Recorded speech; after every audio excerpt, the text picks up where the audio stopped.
Hello everyone welcome back to my channel Moumita's lifestyle and me makeup artist. तो आज के कोথায় যাচ্ছি তোমাদের সঙ্গে পুরোটাই শেয়ার করব। আর দেখো এখানে আমরা রেডি হয়ে গেছি, তো একটু হাই করে দিলাম। আর এবার স্টেশন থেকে সোজা উঠে আমরা চলে যাচ্ছি 2 নম্বর প্ল্যাটফর্মে। এবার ওখানে ট্রেন আসছিল না বলে ওরা একটু চা খেয়ে নিল আর আমি এখানে বসে বসে ওয়েট করছিলাম।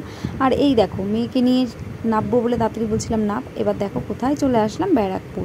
তো সেখান থেকে সোজা চলে গেলাম দাদা বৌদির হোটেলে বিরিয়ানি খাবো বলে, কারণ আজকে আমার অ্যানিভার্সারি। তো ভাবলাম বাইরেই খাওয়া দাওয়া করব, তো সেজন্যই আমরা ওখানে খেতে চলে গেছিলাম। আর এখানে মটন বিরিয়ানি নিয়েছিলাম 2 প্লেট। তো আমাদের 3 জনের হয়ে গেছে।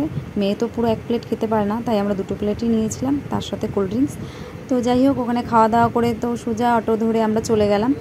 ও বাবা বললো এখানেই সামনে এক জায়গায় ঘুরতে খুব সুন্দর একটা ঘাট আছে, চলো এসছি যখন একটু ঘুরেই আসি। তো সেই হচ্ছে এই ঘাট, এই ঘাটটা হচ্ছে ব্যারাকপুর ধোবি ঘাট। তো এত সুন্দর, সত্যি জায়গাটা ভীষণই সুন্দর, খুবই সুন্দর জায়গাটা দেখে তোমরা হয়তো বুঝতেই পারছো। আমি আবার বলছিলাম সামনে যাস না, পড়ে যাবি, আমার ভীষণ ভয় লাগছে। তো এবার আমিও একটু এখানে ছোট্ট করে একটু ভিডিও করে নিলাম। এত সুন্দর জায়গা ভিডিও না করলে হয় বলো? তারপরে দুজনে মিলে একটু ফটো তুলে নিলাম। তো আজকের মিনি ব্লগটা তোমাদের কেমন লাগলো অবশ্যই কিন্তু কমেন্ট করো। আর যারা আমার চ্যানেলে নতুন আছো তাদেরকে বলো প্লিজ লাইক কমেন্ট করো। আর যারা নতুন দেখছো তাদেরকে বলো প্লিজ আমার চ্যানেলটিকে সাবস্ক্রাইব করে দিও। তো চলো আজকের মতো ভিডিও এখানেই শেষ করছি। নেক্সট ব্লগে তোমাদের সঙ্গে আবার দেখা হবে। তো চলো টাটা।